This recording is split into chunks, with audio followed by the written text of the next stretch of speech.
Channel. This is Banu. ఈరోజు మన vlog ఏంటంటే ఆమ్లెట్ కర్రీ చేసుకుందాం. సో దీనికి కావాల్సింది ఫస్ట్గా ఆమ్లెట్స్ రెడీ చేసుకొని పక్కన పెట్టుకోవాలి. అంటే ఏమీ కలపకుండా ఓన్లీ ఆమ్లెట్ మాత్రమే. తర్వాత మనం గ్రేవీ కోసం ఉల్లిపాయలు, పచ్చిమిర్చి, కరివేపాకు, కొత్తిమీర కట్ చేసుకొని పక్కన పెట్టుకొని ఒక ప్యాన్లో ఆయిల్ వేసుకొని దాంట్లో మనం ఆల్రెడీ కట్ చేసుకున్న ఆనియన్స్ అవన్నీ కూడా వేసి బాగా ఫ్రై అవుతుండగా మధ్యలో కొంచెం సాల్ట్ వేయాలి. సాల్ట్ వేస్తే బేగా ఫ్రై అవుతుంది.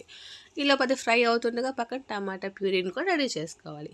ఈలోపు ఆనియన్స్ బాగా ఫ్రై అయిపోతాయి. మనం రెడీ చేసుకున్న టమాటా ప్యూరీ అందులో వేసేస్తాం. అది వేసాక అందులో ఇంకేం వేసుకుంటాము, పసుపు, కారం రుచి తగ్గట్టుగా వేసుకొని బాగా కలిపి కొత్త ఈ విధంగా మరిగిపోవాలి. అయిపోయిన తర్వాత తగినంత వాటర్ కూడా వేసుకోవాలి. వాటర్ వేసాక బాగా మరిగిన తర్వాత అదిగో ఇలా మరిగితే అందులో మనం ఆల్రెడీ రెడీ చేసుకొని ఆమ్లెట్లు వేసేస్తాం. ఒకటి ఆమ్లెట్లు వేసాక ఇంకేముంది, దగ్గరికి గ్రేవీలా అయిపోతుంది. ఇది చాలా టేస్టీగా ఉంటుంది. ఎగ్ కర్రీ ఎలా చేసుకుంటాం అలాగే ఉంటుంది. దీంతో రైస్ తినవచ్చు, చపాతీ తినవచ్చు, పుల్కా తినవచ్చు, ఏమైనా సూపర్గా ఉంటుంది. మీరు కూడా ట్రై చేయండి, ఓకేనా? ఈ విధంగా ట్రై చేయండి ఫ్రెండ్స్.